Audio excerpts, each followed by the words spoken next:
If you could request one of the brothers just bring some water for those stars, please.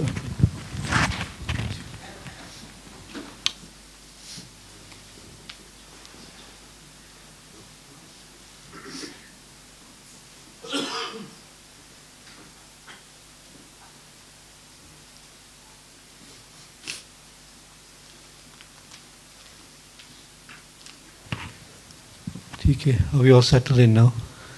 Inshallah.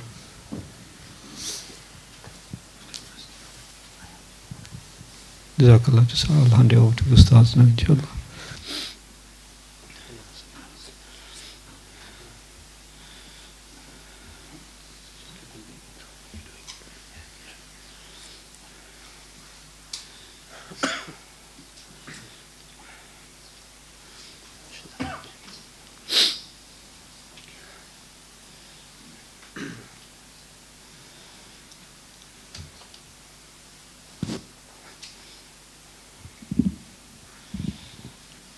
Bismillah ar-Rahman ar-Rahim. Alhamdulillahi Rabbil Alameen. As-salatu was-salamu alayka ayyuhan nabi. Can everyone hear me okay?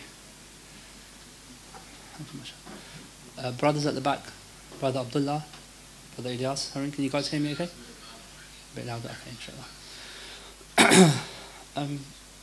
So inshallah, many of you are familiar with what we usually do during this period, i.e. Inshallah, shortly Ustaz Sajid is going to go through the Lataif process and then take you on a spiritual journey, inshallah. However, this time we're going to do something slightly different, in the sense that before the journey starts, myself and Ustaz Osman are just going to relay to you the hadith of the Blessed Miraj, inshallah. And so that's for your benefit to, inshallah, visualize, help in your mind to map the route that you're going to take, inshallah. So that's what's going to happen. I'm going to ask all of you, inshallah, when we start relaying the hadith, that you close your eyes and that, inshallah, you use the power of your imagination and your thoughts and to really listen to what's being said. It's really important. I'm going to ask one more time just because I want to make sure the importance of this, that everyone can hear me clearly. Yes? Okay, inshallah.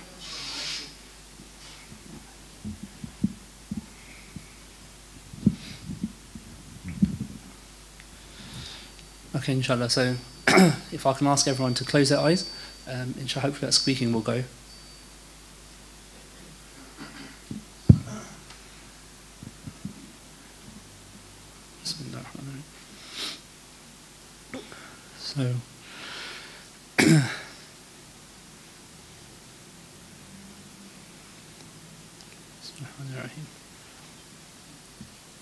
So if everyone closes their eyes now.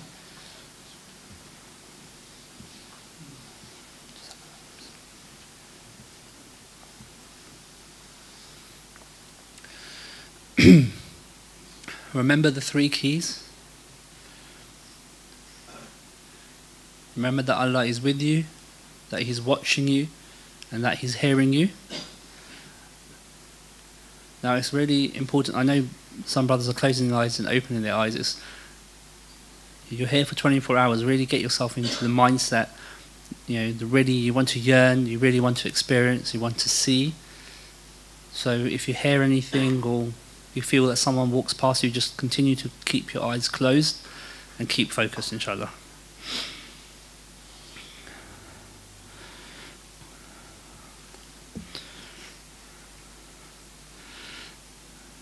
Bismillah ar-Rahman ar-Rahim. This is a hadith of the ascent of the Prophet Muhammad sallallahu alayhi wa sallam. And it was narrated, and this is a hadith as narrated by Malik bin Sa'a radiyallahu an.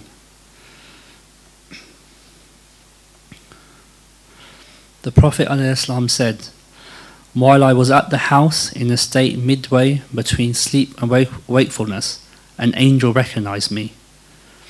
A golden tray full of wisdom and belief was brought to me, and my body was cut open, from the throat to the lower part of my abdomen. And my stomach was washed, and my heart was washed, and it was filled with wisdom and belief. Al-Buraq, a white animal, smaller than a mule, but bigger than a donkey, was brought to me, and I set out on it with the angel Jibreel alayhi salam.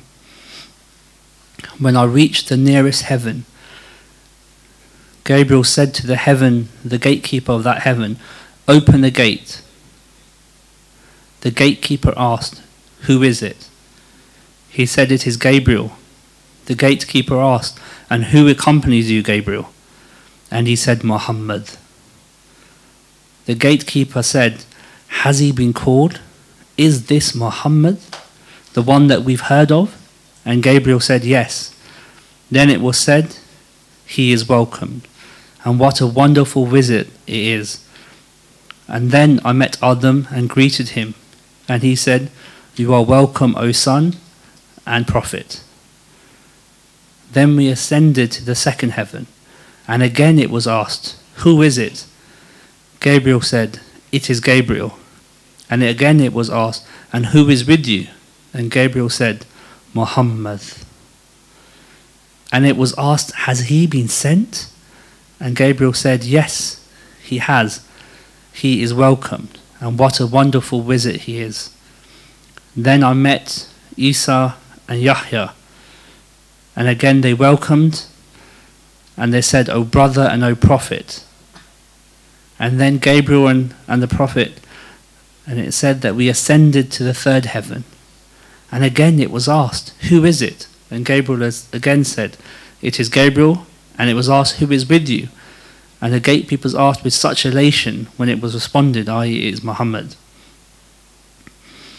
And there the Prophet Muhammad ﷺ said, I then met Yusuf and I greeted him, and he replied, "You are welcome, O brother and prophet." And then we ascended to the fourth heaven, and the same again was exchanged.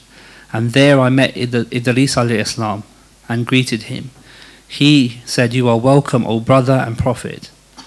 Then we ascended to the fifth heaven, and again the same questions and answers were there, and I met and I greeted Harun alayhi salam, and he too said, "You are welcome, O brother and prophet." And then we ascended to the sixth heaven, and again the same questions and answers were exchanged as in the previous heavens, and there I met and greeted Musa alayhi salam, who said, "O brother and prophet." But as I proceeded, he started weeping, and on being asked, "Why, O Musa, are you weeping?" he said, "O Allah, followers of this youth who was sent after me will enter paradise in greater numbers than my followers." Then we ascended to the seventh heaven, and again the same questions and answers were exchanged as in the previous heavens. There I met and greeted Ibrahim alayhi salam, who said, "You are welcome, O son and prophet." And then I was shown Al-Bayt al-Ma'mur, the heavenly Kaaba, and I asked Gabriel about it, and he said that this is the Bayt al-Ma'mur, where 70,000 angels perform prayers daily, and they each do tawaf, and they never return ever again, and another 70,000 are then sent to do tawaf. And then I was shown Sidratul Muntaha, i.e. the lote tree, and I saw its fruits and I saw its leaves, and they were like the ears of elephants, and there were 4 rivers that originated from its roots. 2 of them were apparent and 2 were hidden.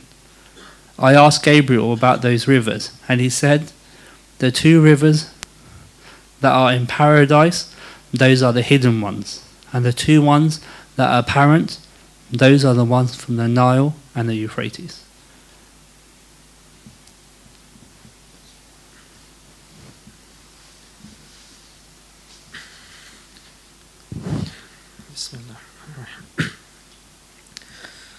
Then the Prophet was raised up to the lote tree to the farthest limit.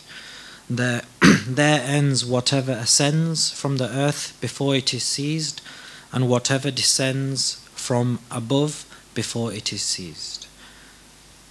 It is a tree from the base of which issues rivers whose water is never brackish. It does not change in taste or color or smell, and the sweat of those who drink it in paradise has the fragrance of musk.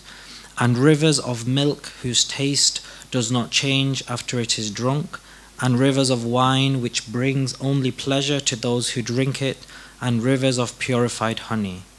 Some of his mount could travel under its shade for 70 years and still not come out of it. The lotus fruit that grows on it resembles the jars of Hijar near Medina Sharif. Its leaves are shaped like the ears of the she-elephant, and each leaf could wrap up this community entirely. One version is mentioned, one of its leaves could wrap up all creatures. On top of each leaf there was an angel who covered it with colors which cannot be described. Whenever he covered it, by Allah's order, it would change.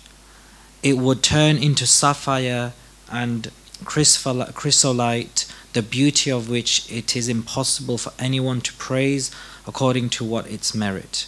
On it were moths of gold. From the base of the tree issued 4 rivers, 2 hidden rivers and 2 visible ones. The Prophet asked, "What are those, O Jibreel?" He replied, "As for the hidden ones, they are the 2 rivers of paradise. The visible ones are the Nile and the Euphrates." The Prophet ﷺ took one of the vessels and scooped some water and drank. It was sweeter than honey and more fragrant than musk. Jibreel said to him, "This is the river which Allah has given to you as a special gift, and the other river is the river of mercy." The lote tree of the farthest limit, the Prophet ﷺ saw Jibreel in his angelic form. He had 600 wings. Every single wing could cover the entire firmament, the entire horizon. From his wings, embellishments were stone in all directions, such as rare pearls and sapphires of a kind Allah alone knows. Then the Prophet was taken to the Kawthar and entered paradise. Lo and behold, it contains what no eye has seen, no ear has heard, no human mind has ever imagined. On its gates he saw written, "Charity is repaid 10-fold and loan 18-fold." The Prophet said, "O Jibreel, how can the loan be more meritorious than charity?" He replied, "Because one asking for charity may still have some need left, while the borrower does not borrow except his need is fulfilled." The Prophet continued to travel until he reached rivers of milk, whose taste does not change, and rivers of wine which bring only pleasure to those who drink it, and rivers of honey purified, and overhanging those rivers were domes of hollowed pearl, whose circumference is like Aquarius star. Above the rivers were pommels resembling the hides of humped camels. Its birds were like Bactrian camel. Upon hearing this, Abu Bakr said, "O Messenger of Allah ﷺ, they are certainly delicate." The Prophet replied, "And dainter to eat yet, and certainly I hope that you shall eat from them." The Prophet then saw the Kawthar, and on its banks were domes of hollowed pearls. The soil of its banks were over fragrant musk. Then the fire was shown to him. In it he saw Allah's wrath and his punishment and sanction. Were rocks and iron to the thrown into it, fire would consume them completely. In it were people who were eating carrion. The Prophet said, "Who are these, O Jibreel?" He replied, "Those who ate the flesh of people." Then the Prophet ﷺ met and saw Malik, the custodian of the fire. He was a grim figure whose face expressed anger. The Prophet greeted him first. Then the gates of the fire were closed as he stood outside, and he was raised up beyond the lote tree of the farthest limit, and a cloud concealed him from everything else, and Jibreel stayed back. The Prophet ﷺ was taken up to a point where he heard the screeching of the pens writing the divine decree. He saw a man who was disappearing into the light of the throne. He said, "Who is this?" Is this an angel? It was said to him, No. Is it? Then he asked, Is it a prophet? Again the answer was no.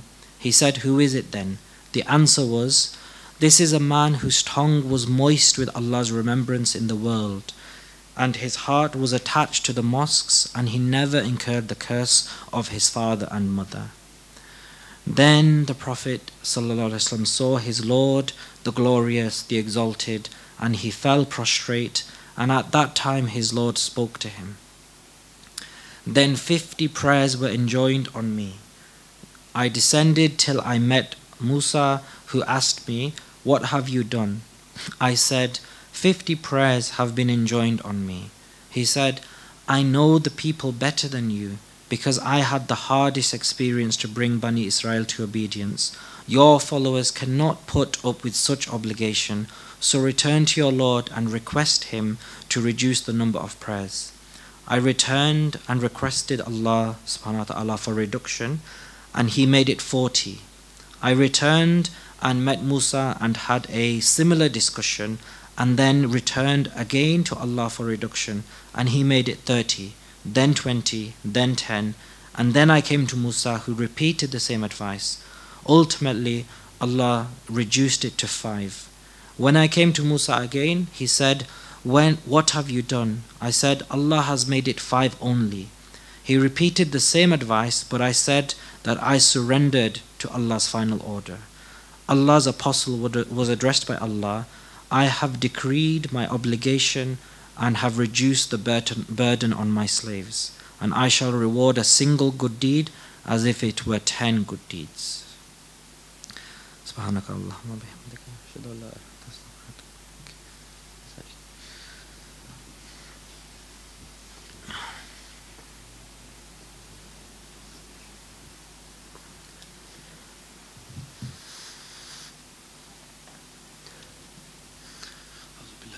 بسم الله الرحمن الرحيم اللهم يا ربي بجاه سيدنا محمد بن عبد الله صلى الله عليه وسلم اجمع بيني وبين سيدنا محمد بن عبد الله في الدنيا قبل الآخرة. Jazakallah, thank you for the two ustads for invoking the imagination and taking us on that journey of the Miraj. But now is time for you to take your own journey. Now is time for you to take your own journey and follow in this sunnah spiritually. So refresh, and just a reminder to myself first, to refresh our intentions. Actions are by intentions, so the highest of intentions for the pleasure of Allah. And as you refresh your intentions, bring those 3 keys into mind. As Ustad Majid says, let's unlock the heart and free the spirit through the permission of the Almighty. Refresh the 3 keys that Allah is with me, seeing me, hearing me.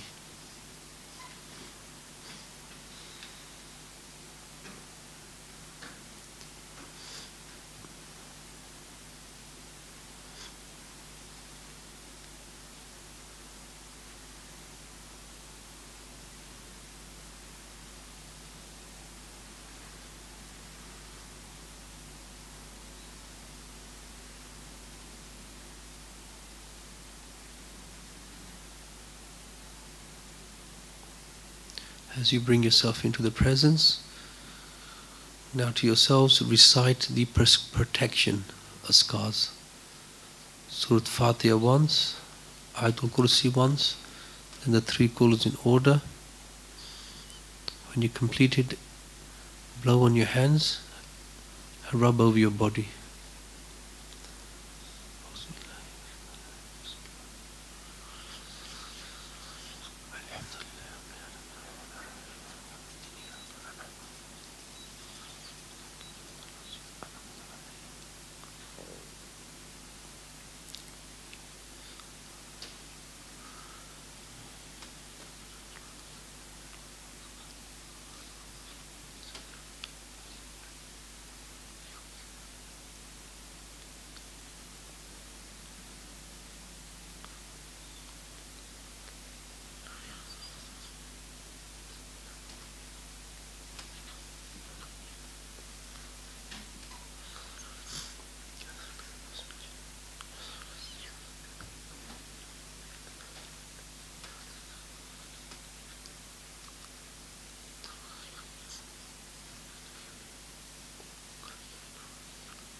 start to bring those three states into mind.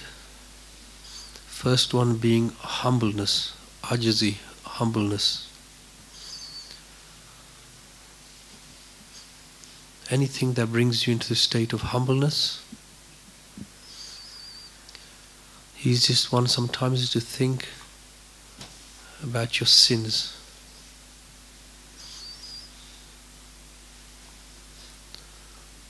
Such high blessings. Are we worthy, knowing the sins that we commit openly and in hiding in the past, and those that we're planning in the future?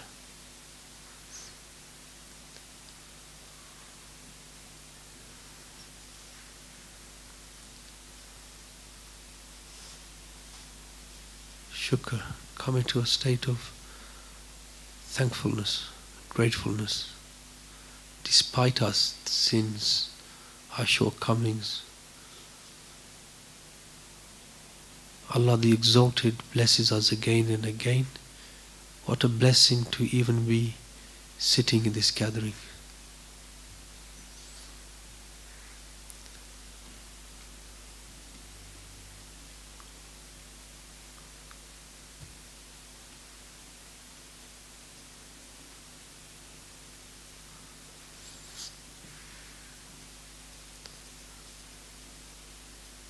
One of the lowest levels of thankfulness is knowing these blessings, recognizing each and every blessing is from Allah the Exalted.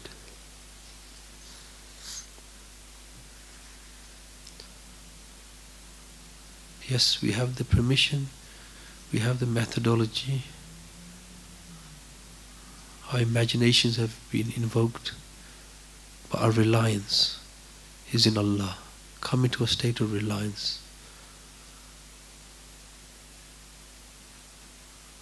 Take the negative thoughts out of your mind.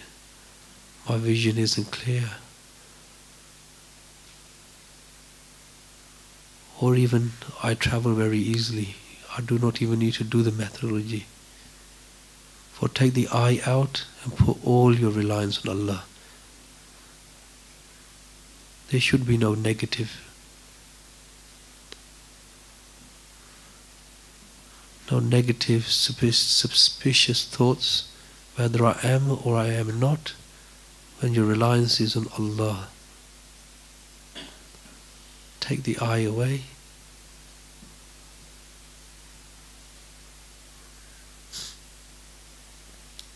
Refresh the three keys and begin the starting amals. Bismillahirrahmanirrahim. Astaghfar 3 times. Durushi 3 times. La hawla wa la quwwata illa billah 3 times.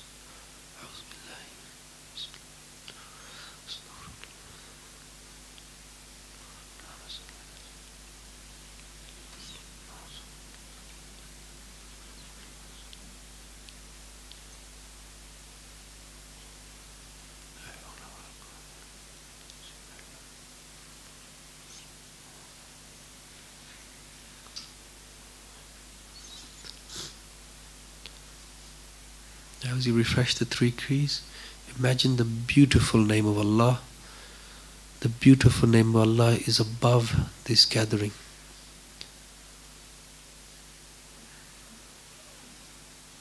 And you make that vision, that clarity stronger by bringing those 3 keys into mind.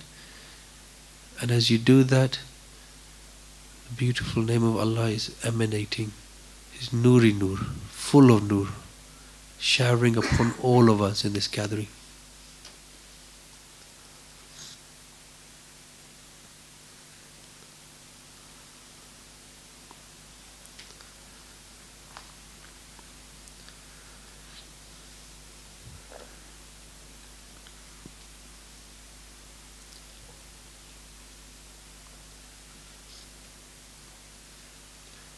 I will do the preparation of the breathing exercise, where we prepare the spiritual centers. Now imagine the Nur is descending upon your head like a waterfall. As it touches the top of your head, take a deep breath in through your nose. If your nose is blocked, breathe in through your mouth. And as you breathe in, the beautiful nur from the name of Allah enters throughout your whole body, travels down your mind, your body, your bones, to the tip of your toes, tip of your fingers. And when you breathe out through your mouth and exhale all your darkness, worries, anxieties. Long, deep breaths.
Now refresh the presence. Allah is with me. Allah is seeing me. Allah is hearing me. As you do that, we will now focus on the cleansing of the individual spiritual centers. As you refresh the presence, imagine the beautiful name of Allah, the Exalted, is now in red color. Focused on the purification of the red spiritual center located below the navel. This time when you breathe in, red nur from the name of Allah, you breathe in through your nose, and you breathe in, it goes directly down to below your navel, cleansing and energizing the red spiritual center. Then when you breathe out through your mouth, the light exits from behind, removing darkness. As it unblocks, energizes, cleanses. Long deep breaths.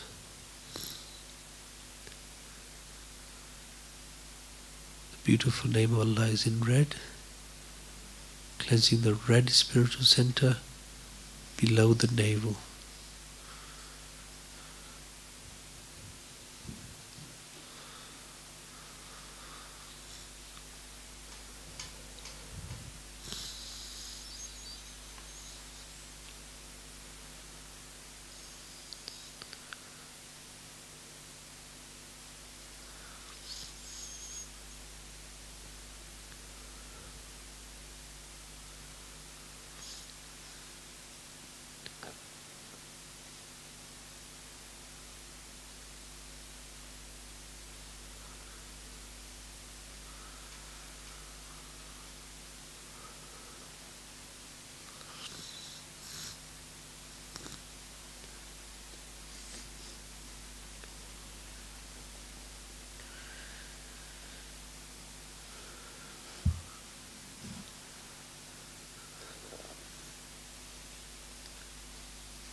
And again, refresh the three keys. Allah's with me, seeing me, hearing me.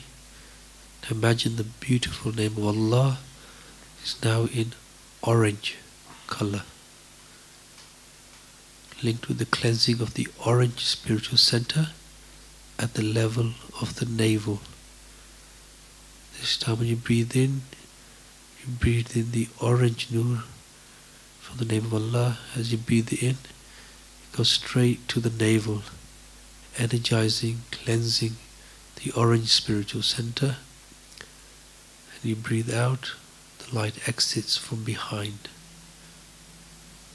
Again, long, deep breaths.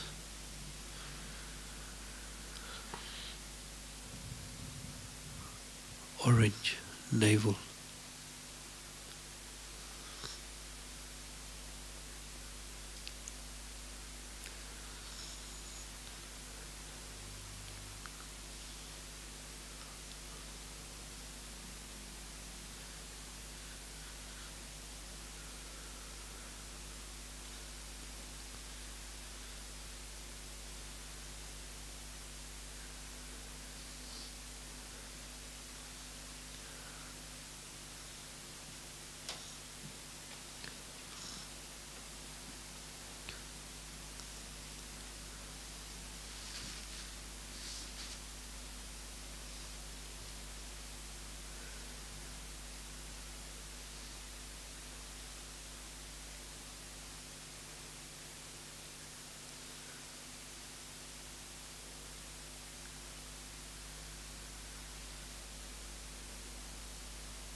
This time, as you refresh the presence, the three keys, imagine now the beautiful name of Allah, the Exalted, is in yellow color. Yellow. Linked with the purification of the yellow spiritual center, located at the level of the stomach, between the navel and the chest. This time when you take a deep breath in, you inhale the yellow nur from the name of Allah. It comes straight to the stomach area, energizing and cleansing the yellow spiritual center. When you breathe out, the light exits from behind your stomach, removing the darkness and the blockages. Yellow stomach.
And again, refresh the presence. Allah is with me, seeing me, hearing me.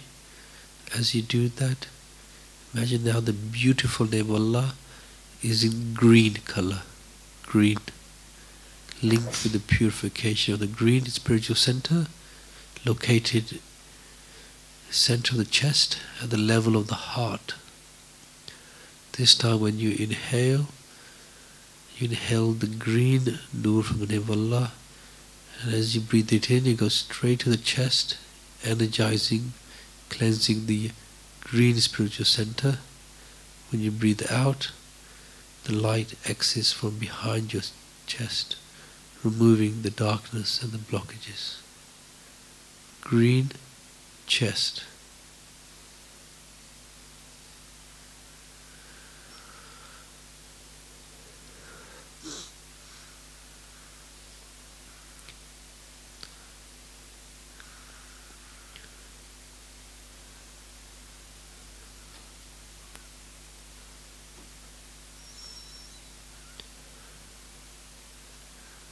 Long, deep breaths.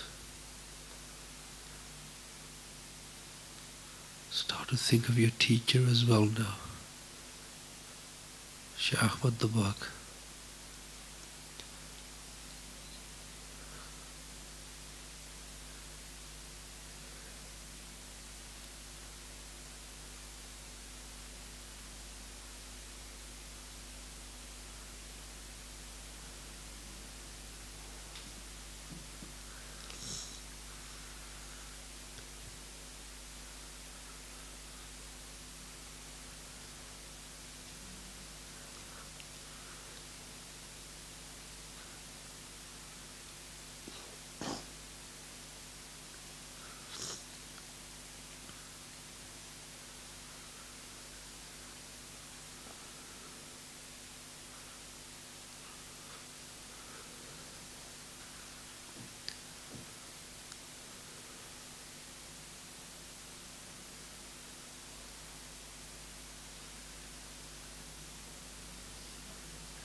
And again, refresh the presence.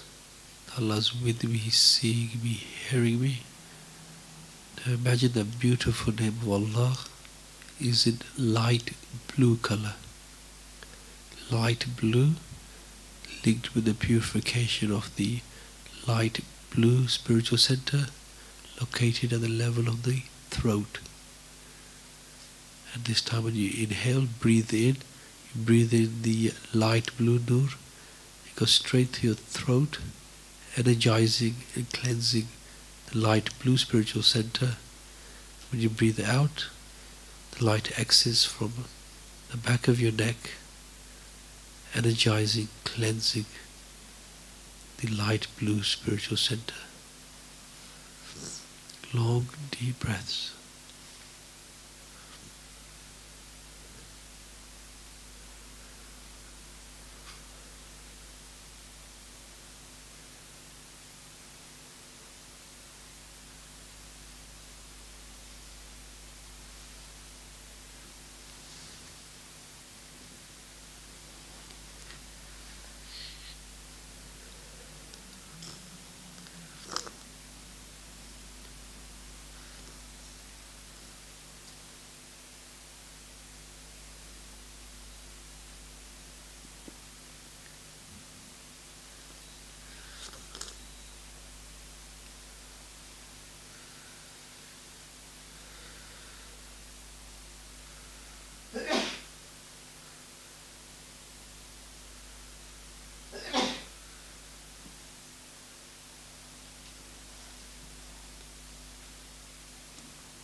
Again, just refresh the three keys. Allah's with me, seeing me, hearing me.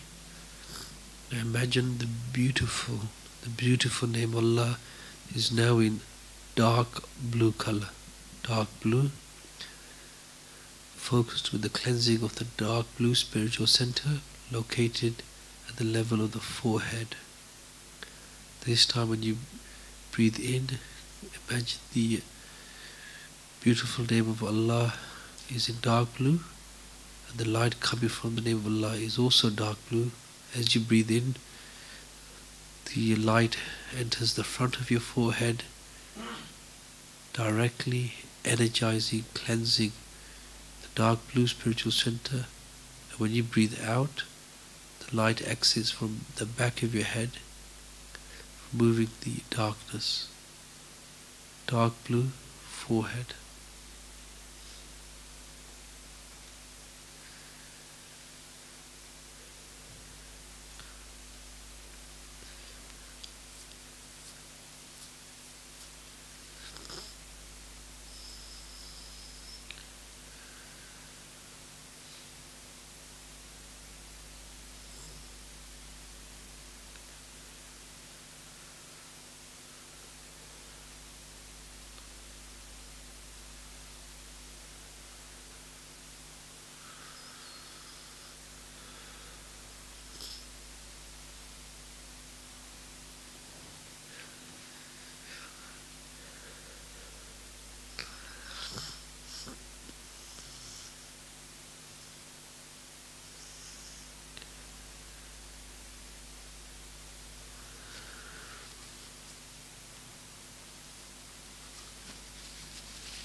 Refreshed, Allah is with me, seeing me, hearing me.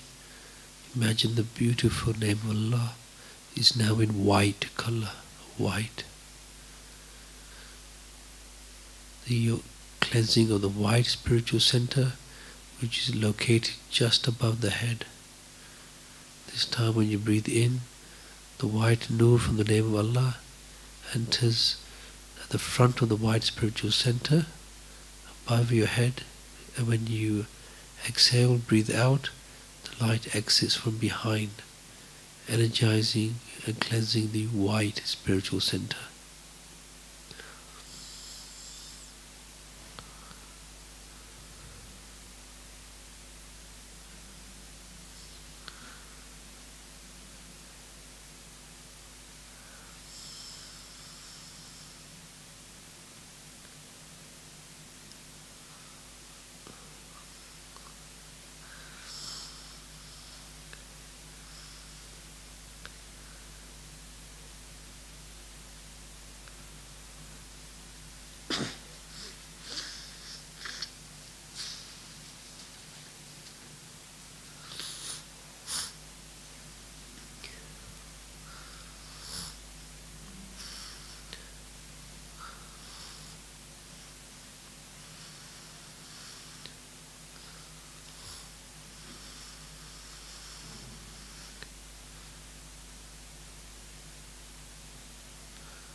refresh the three keys, the presence. Allah's with me, seeing me, hearing me. Now this time when you breathe in, imagine the beautiful name of Allah is in white, and the light comes directly upon you, just like the preparation that we did. This time when you breathe in, the light enters the top of your white spiritual center, and it goes down through all of them, throughout your whole body. With every breath out, the light comes up and down, energizing all your spiritual centers at once, and your body starts to get lighter and lighter. Okay, long deep breaths. When you breathe in, the light enters from the top of your head, top of the wide spiritual center, enters throughout your whole body. All your spiritual centers are being energized and cleansed at once. And when you breathe out, your body starts to get lighter and lighter.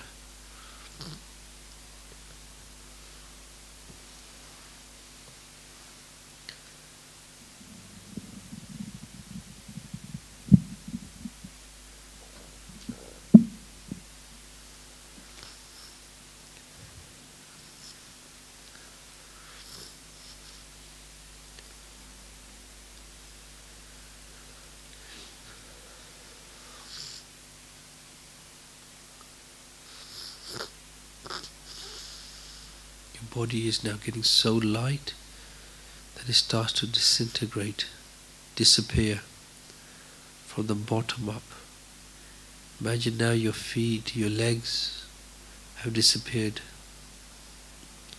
Now your torso, your chest, arms, your head, all of your body has now disappeared. Imagine all that remains now is your spiritual centers, your breath, and your spirit.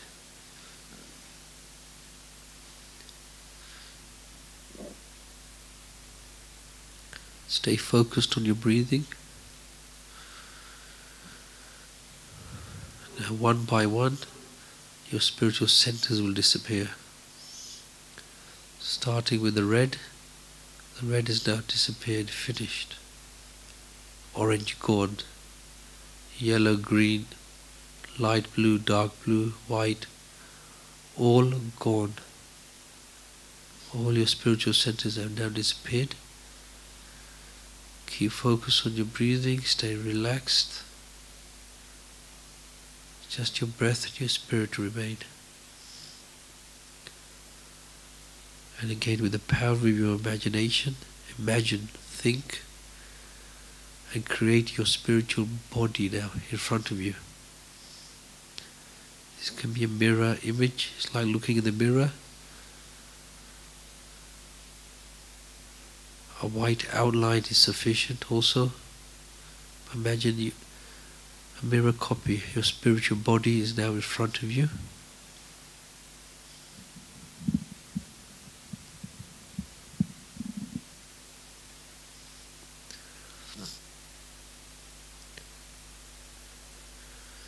Stay focused on your breathing. Bring the imagination of your spiritual body in front of you stronger. Start to get ready to transfer your spirit into your spiritual body. You will do this by taking in the golden breath, such a breath that you blow your spirit into your spiritual body.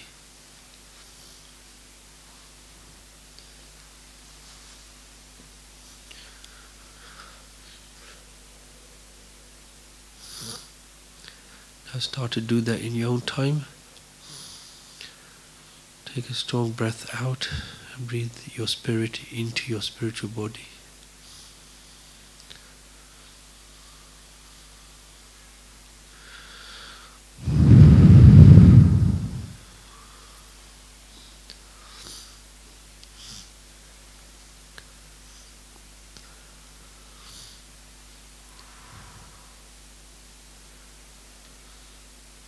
If you haven't done so, if everybody could transfer now. Now imagine that you are in your spiritual body. Remove the confusion, has it or hasn't it? Imagine, think. Remember, you can do this at 3 levels: the thought, the imagination, and the spiritual.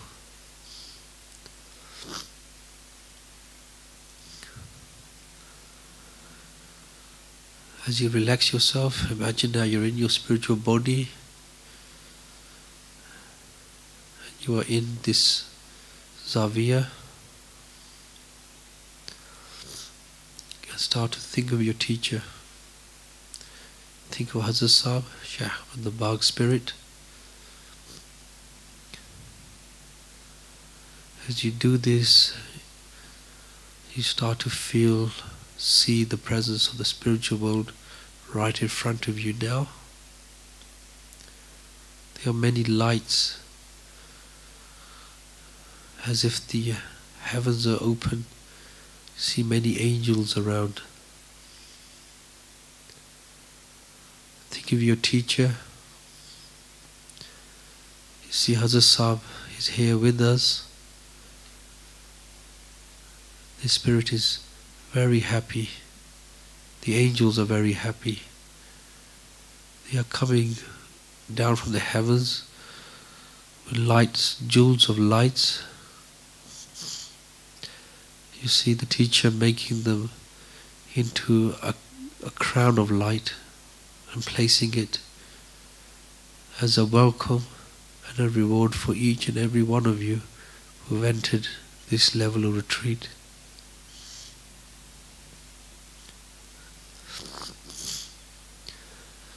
There are few brothers, sisters who have certain jewels in their crown of light, for they are shown to be the ones who have traveled spiritually with a teacher but never met them or sat in a retreat with them physically. For you see the heavens, creation of light, and the angels are particularly happy with them.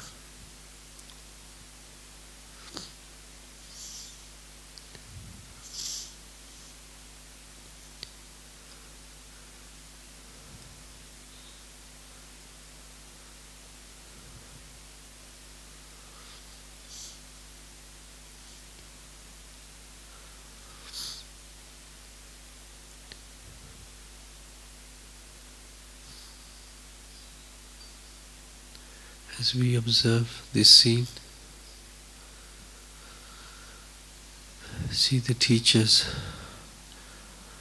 look towards the Maghrib, and immediately it's like a whirlwind of nur around the teacher. We are swept up with it and find ourselves in the presence of Sayyidina Abdul Aziz the Baghri Mullah in Fez, Maghrib.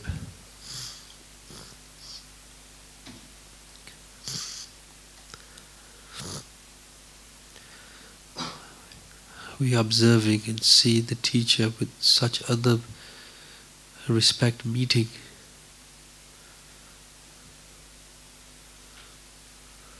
The great Ummi Saint, Sayyidina Abdul Aziz the Baghri Mullah. As if you're given permission to listen to some of the words that is being said. Teachers thanking them for giving them such permission and such knowledge to increase one's yaqeen, and thanking them for being the key to the spiritual world.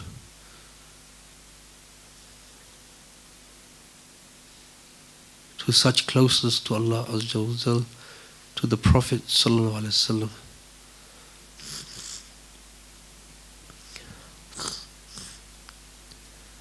While this is happening, the spirit of Sayyidina Abdul Aziz the Baghri Mullah looks and gazes upon all of us and smiles. mentions to the nearest meaning.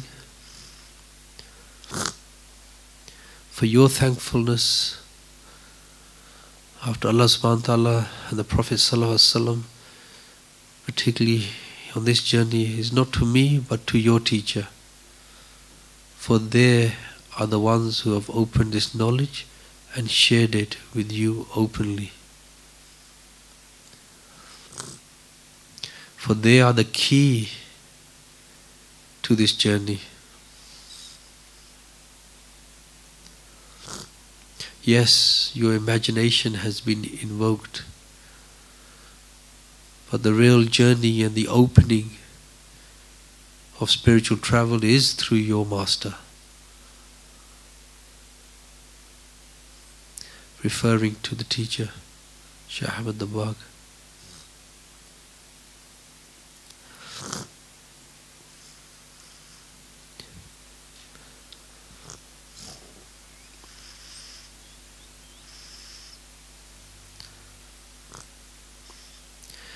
As a teacher gets permission, we also get permission from our teacher, and then Sayyidina Abdul Aziz Dabagri Mullah. And again they mention to us, for the milestones, the landmarks have been shown to you. You are to travel your own journey. From here to Makkah, to Masjid al-Aqsa, and up to the heavens. Aim to at least reach the lote tree and drink from the river that runs underneath it. But note and follow the sunnah for what hasn't been mentioned. For our master of masters, Sayyidina Muhammad sallallahu alaihi wasallam, sunnah was to travel with a guide, the guide being Angel Jibreel. For your guide is your teacher. Just like Angel Jibreel was consulted on the way, your teacher will also be your guide, and consult him on this journey, particularly if there are choices to make and things that you are confused about. For travel deeper, your teacher will guide you and even give you meanings of certain situations and scenarios that you have not even seen or read in books.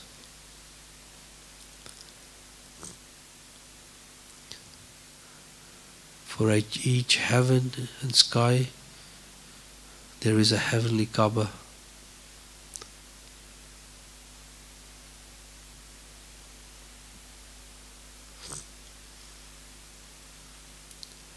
With this, we see like a portal opening of all the landmarks on our journey.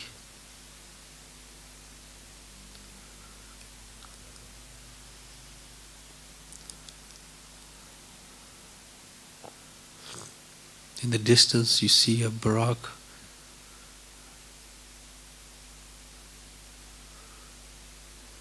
ready for each and every one of you.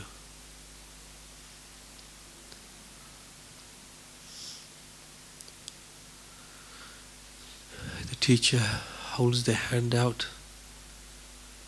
giving us permission to continue with this journey.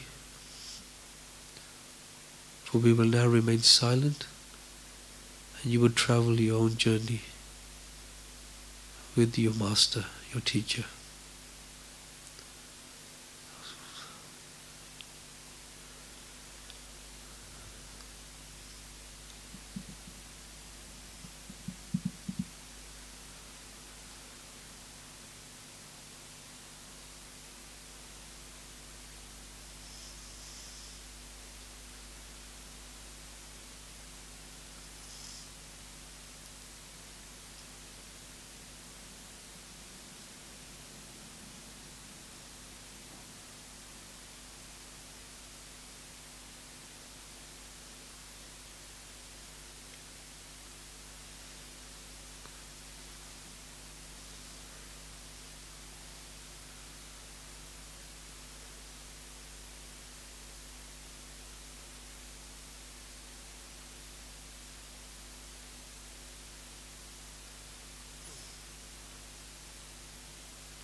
So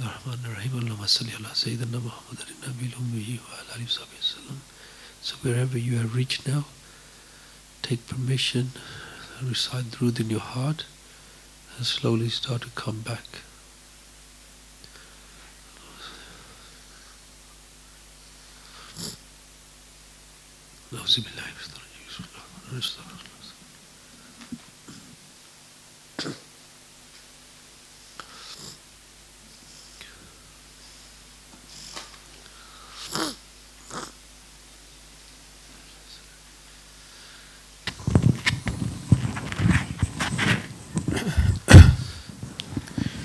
Inshallah, this is now your opportunity, inshallah. We have about 10 minutes, inshallah, to give any feedback, inshallah. So, anybody from the right, inshallah, they can start first. Just raise your hands, I'll bring the mic to you.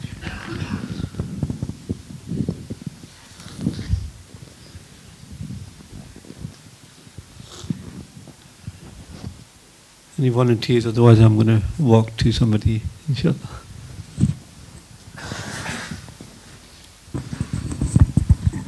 Assalamu alaikum, Ustads. Basically, when I, as a sahab, we went to Makkah, old Makkah, and we were doing tawaf for 7 times, and then we went to we kissed the Haji Aswad. They helped me kiss the Haji Aswad, and then I was told to drink the Zamzam from Kauthar, and there it was a bit confusing. And then I took Jaz and went to Masjid Al-Aqsa, and there I could see the really white light, Noor, like it was the Prophet ﷺ, and we were praying behind, all the Prophets were there, and we were praying behind them. And then it was all a bit confusing. Then a brother came, and a brother that we know, and I said to Azasab, why is this brother coming to, why is he suddenly come? And they said that he needs help, you need to help him. And then yourself suddenly said that you need to end the journey. That was it for me.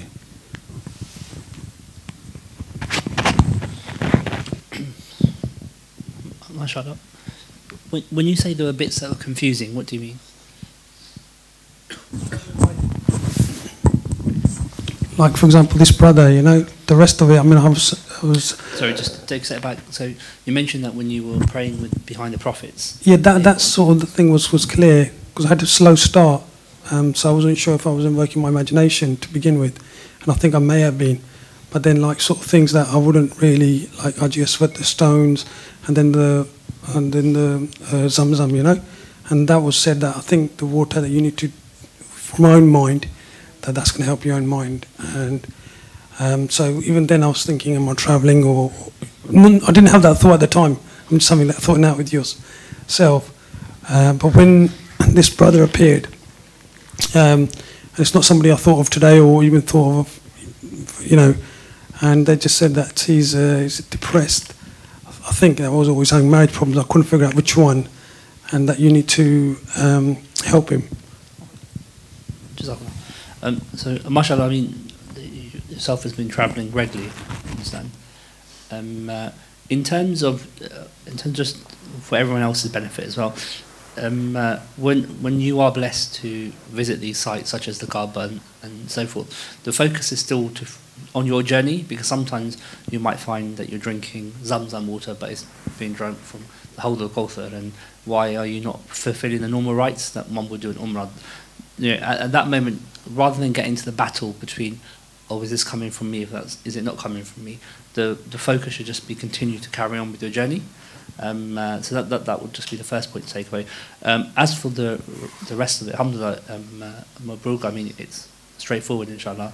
In terms of, you know, this is the blessed miraj that we're doing, and one of the virtues of the Prophet ﷺ is helping others. And when signs like that come, inshallah, especially if it's someone in your community or something, inshallah, you can speak further to with one of the ustads about how you can move forward with that, inshallah.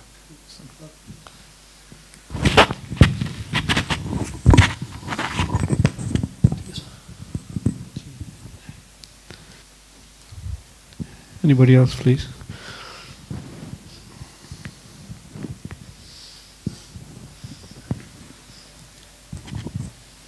Assalamu alaikum wa rahmatullah. So, while you're following along, Ustaz Sajid, I was there with whatever they mentioned, and when the Barak came, and Hasab, you had the hand out, I asked them if I could sit on the Barak, and they mentioned yes. So they was in front, and I was behind. And they went to Medina Sharif, where the Prophet ﷺ was. And then, from Medina Sharif, went to Makkah Sharif. Then, there Hassan mentioned that this was a very turbulent time for the Prophet ﷺ physically. And then Allah subhanahu wa ta'ala took the Prophet ﷺ on a mirage. Then from there went to Masjid al-Aqsa, went through the heavens, and then also how Hazrat Jibreel alayhi salam and the Prophet ﷺ had the questions answered at each heaven. Likewise the same happened. Then we went to Sidratul Muntaha, the Lord tree, and I tasted the water, and Hasab he allowed me to do that. And then as we was going to go and ascend higher, I could see Hazrat Jibreel next to the Lord tree, and as we went higher into the higher realms, Hazrat Sahib mentioned that the Prophet ﷺ done this alone. So imagine how you go on a physical journey and you're alone, how your nervous should be, or how apprehensive you'd be. Imagine the Prophet ﷺ, even though he was in complete your presence of Allah subhanahu wa ta'ala, doing these journeys alone, that a person normally feels apprehensive. So just bear that in mind. And we went higher and higher, and then it was as though it was a couple of veils off where the Prophet ﷺ and Allah subhanahu wa ta'ala met. And as the salah was being given, Hasab also they gave me a few gifts that I couldn't see, and then they said that look down. So as I looked down, it was like all the heavens and the earth opened up, and they mentioned that this gift that you have is that you must share it with all these people. And then they said that just focus on the world. So as I focused on the world, it was as though the world was in the palm of Hasab. And as I looked deeper, there was people there, and Hasab mentioned that these people need saving too, and they can also have this journey that you're having. So this is what we need to do. Use your mind to, and channel your mind to find out new ways to spread this their message to the people, so they too can have their unveilings. And then at that point, Ustad Sajid they mentioned to come back, and then to seek ijazat, and after ijazat then we came back, inshallah.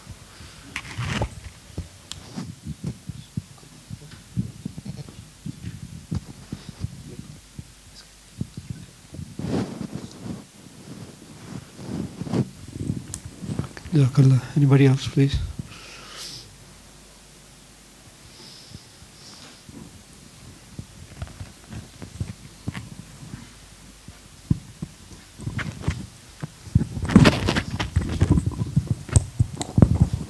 Assalamu alaikum. So as I was following the journey, we've seen as we transferred to Makkatul Mukarramah, we've seen the Prophet Sallallahu Alaihi Wasallam passing by the Kaaba, and they placed their blessed hands out, and it was with our teacher. And as I was holding on to our beloved teacher, Sheikh Ahmed Dabbagh, the Prophet ﷺ raised them onto the Barak, so then I followed them. And as we got to Masjid al-Aqsa, where the Dome of the Rock, where the ascension of the Prophet ﷺ took place into the heavens, as As we carried on flying up and above, you could see there was like a trail, like a rope being left behind for others. And on this rope you could see different sunnah of the Prophet ﷺ being left behind. It was like so much so it would encompass the whole area from the earth to the heavens and beyond. So as we reached the Sidratul Muntaha, obviously you could see brothers drinking there from the rivers, and you could see the size of the leaves and etc. And one part in particular which struck me was the colors. And as we know, the meaning of the ba is to color the hearts.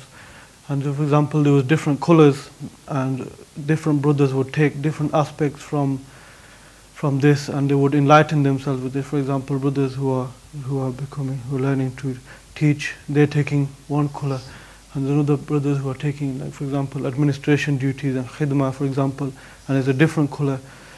And as Sahib was mentioning that these colors is like a different dimension of a rainbow. So what you would see physically on a rainbow, there's different areas within the rainbow that the physical eye cannot see. Our eyes cannot actually take in this light. So they were quite strange colors. I didn't catch any of the names as such.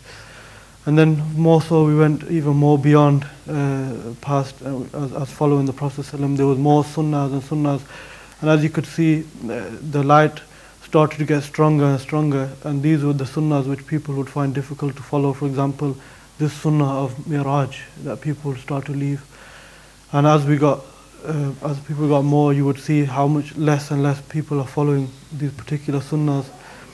And then Hassab said that those people who are grabbing onto these sunnahs and holding onto these sunnahs are those who are the most closest to Allah subhanahu wa ta'ala. And then from there, Ustaz Sajid mentioned to now return back. So I sought ijaza, and then we came back here.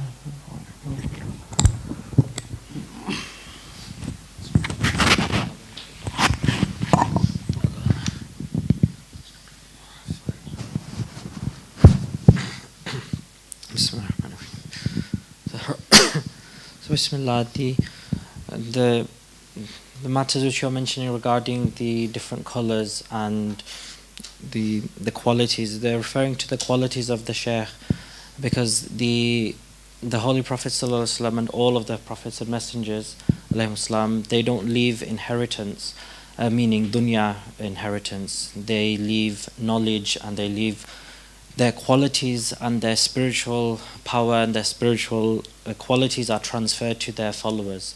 So similarly, in the time of the Holy Prophet ﷺ, all the Sahaba radiallahu anhum, different Sahaba radiallahu anhum, they inherited different qualities, and they became dominant in that specific quality.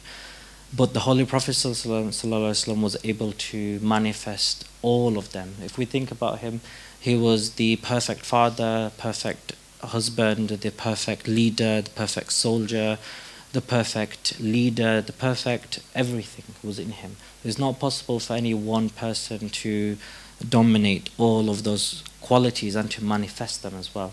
So that's why different Sahaba radiallahu anhum, when you look at them, you see those qualities being reflected by them, and they learnt those specific qualities, or were trained in them more by the Holy Prophet ﷺ. So in this way, but on a lower level, all of the mashayikh, they reflect the Holy Prophet ﷺ as well. And then their students, they benefit from their qualities, and they inherit different qualities, more so, some more than others. For some, they inherit knowledge. For some, they inherit the teaching. Others inherit different things, qualities of love, of compassion, of different matters.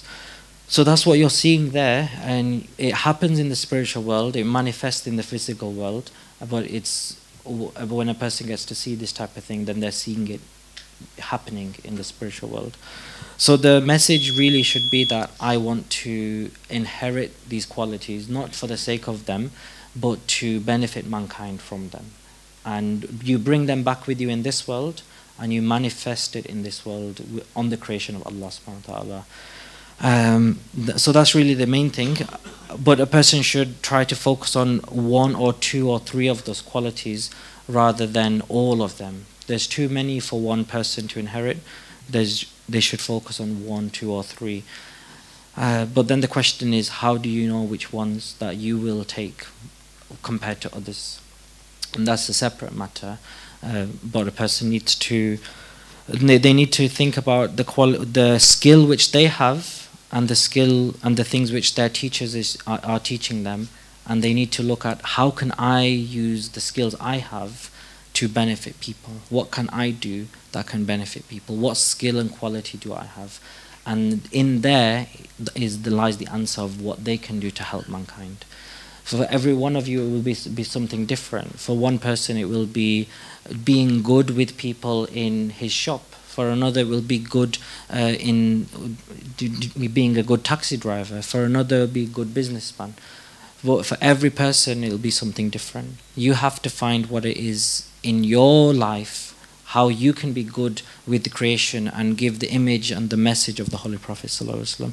Because the non-Muslim world and even the Muslim world, they don't see the Holy Prophet ﷺ.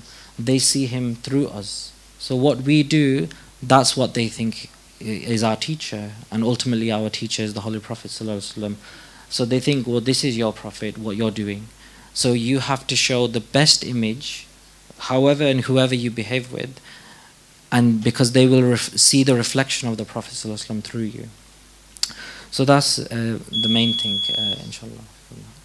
So, yes, namaz time. So jazakallah, inshallah. Subhanakallah wa bihamdik. So just before you go, now you've done the methodology and you transferred. With every namaz that you pray now, every salah, you should be doing this miraj. You should transfer and travel. Just as a reminder, okay?